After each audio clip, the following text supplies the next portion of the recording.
बाभडे जलशुद्धीकरण केंद्राची साफसफाई मोहीम, तोडा लिकेजचे काम दुरुस्त।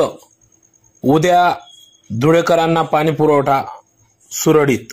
याबाबत वृत्त असे की आज दिनांक 14 ऑगस्ट 2024 रोजी आयुक्त अमिता दगडे पाटील यांच्या आदेशान्वये सध्या तापी पाणी पुरवठा योजनेच्या तापीच्या पाईपलाईनला 16 लिकेज झाले असून त्या लिकेज दुरुस्त, त्याचबरोबर बाभडे येथील जलशुद्धीकरण केंद्राचं साफसफाई मोहीम या ठिकाणी करण्यात आली।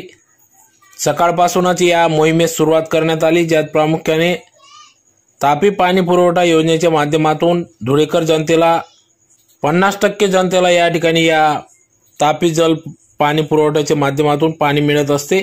त्यानिमित्ताने दरवर्षी बाभडे जलशुद्धीकरण केंद्राच्या या ठिकाणी साफसफाई मोहीम दरवर्षीप्रमाणे राबविण्यात येत असते। मोठ्या प्रकारे या ठिकाणी गाळ हा साचलेला असतो, ती घाण काढून धुळेकर जनतेसाठी दूषित पाणी न मिळता चांगले प्रकारचे पाणी हे मिळावे या उदात्त हेतूने अमिता दगडे पाटील यांच्या आदेशान्वये सदर बाभडे जलशुद्धीकरण केंद्राची या ठिकाणी साफसफाई मोहीम राबविण्यात आली।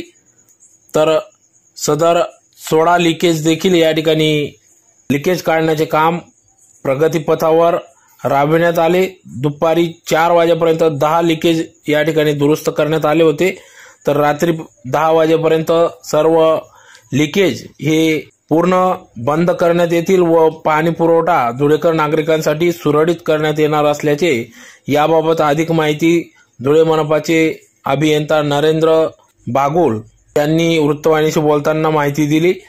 तर तापी नदीला पूर आल्यामुळे माती मिश्रित पाणी हे येत असते व त्यानिमित्ताने या ठिकाणी मोठ्या प्रकारे घाण गाळ हा साचतो, त्यामुळे सदर ही मोहीम राबविण्यात आली। बाभडे जलशुद्धीकरण केंद्राची साफसफाई मोहीम राबविण्यात आली। तर बाभडे जलशुद्धीकरण केंद्र हे साफसफाई करण्यात आले असून सदर येथील बाभडे केंद्राचा टँक हा 7 ते 8 तास भरण्यास लागतो। त्यानंतर उद्या शहराला सकाळपासून पाणी पुरवठा हा सुरळीत होणार असल्याची माहिती देखील या ठिकाणी देण्यात आली। तर यासाठी मनपा आयुक्त अमिता दगडे पाटील, पाणी पुरवठा अधिकारी सोनवणे साहेब व सर्व मनपा कार्यकारी अभियंता नरेंद्र बागुल व सर्व त्यांचे पाणी पुरवठा अधिकारी कर्मचारी हे यासाठी अथक परिश्रम घेत असतात।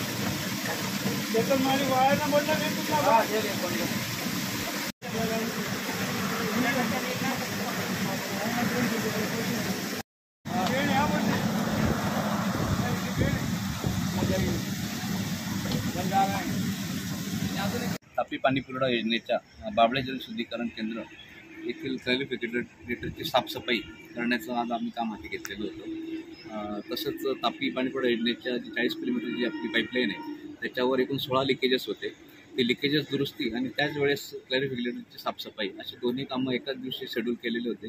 त्याप्रमाणे त्यासाठी माननीय आयुक्त यांनी तसे आदेश केलेले होते आणि त्यांच्या मार्गदर्शनानुसार कार्यकारी अभियंता श्री सोनवणे साहेब यांच्या निर्देशाप्रमाणे आम्ही हे काम आज हाती घेतलेलं होतं। आज हे काम आम्ही सकाळपासून सुरू केलेलं होतं। जवळपास 16 लिकेजेसपैकी आतापर्यंत 12 लिकेजेस दुरुस्तीचं कामं झालेले आहेत। रात्री 10 वाजेपर्यंत उरलेले जे 4 लिकेजेस आहेत त्याचं पण दुरुस्ती होऊन जाईल आणि क्लॅरिफिकेटरची साफसफाई ती आज आता पूर्ण झालेली आहे। दरवर्षी तापी नदीला येणारा जो पूर असतो तो येणाऱ्या पुरामुळे येणारं जे रॉ वॉटर आहे ते माती मिश्रित असल्यामुळे मोठ्या प्रमाणात आपल्याला ॲलमचा वापर करावा लागतो आणि दरवर्षी आपण क्लॅरिफिकेटरची साफसफाई करतो आणि पाण्याची गुणवत्ता टिकण्यासाठी हे काम करणं खूप गरजेचं असतं, जरुरीचं असतं। कारण यामुळे काय होतं की आपला रसायनांचा वापर पण वाढतो आणि आपण यातला जो गाळ असतो तो गाळ परत आपण ब्रीज जेव्हा चालू होतो तो गाळ उमळतो आणि पुन्हा शुद्धीकरणाला अडचणी येतात। म्हणून आपण जे शेड्यूलप्रमाणे आपण हे साफसफाईचं काम पूर्ण केलेलं आहे। जेव्हा आपलं तापीचा जेव्हा पूर येतो तर त्यावेळेस काय असतं की आपलं साधारणतः 100 लिटर पाण्यामध्ये 50 लिटर म्हणजे 50% मातीचं प्रमाण असतं. मग त्यामुळे आपल्याला डोसिंग जास्त नायलमचं डोसिंग तर आपल्याला दुपटीने तिपटीने करावं लागतं. पाण्याचा येणारा जो प्रवाह आहे रॉ वॉटरचा त्या पाण्याच्या क्वालिटीवर आपलं डोसिंग अवलंबून असतं आणि त्यानुसार आपण प्युरिफिकेशनचे डोसेस आपले जे केमिस्ट आहेत त्याप्रमाणे ते डोसेस या ठिकाणी बदलतात आणि शक्यतो जास्तीत जास्त योग्य प्रमाणात आणि 100% शुद्ध पाणीच आपण धुळे शहराला देण्याचा प्रयत्न केमिस्टांच्या याच्याप्रमाणे आपण करतोय. आता रॉ वॉटरचं लिकेजेसचे कामं आता आमचे रात्री 10पर्यंत संपून जातील. आम्ही रॉ वॉटर चालू करू. हा जो टँक आहे हा टँक भरण्यासाठी साधारणतः 7 ते 8 तास लागतील. पहाटेपर्यंत हा भरला जाईल आणि धुळे शहरात सकाळी 9 ते 10पर्यंत धुळे शहरात MBRला पाणी पोहोचून जाईल. कारण पाईपलाईन ह्या 40 किलोमीटरची पूर्ण पाईपलाईन एमटी झालेली आहे. ती लाईन पण भरावं लागेल आणि हा टँक पण भरावा लागेल.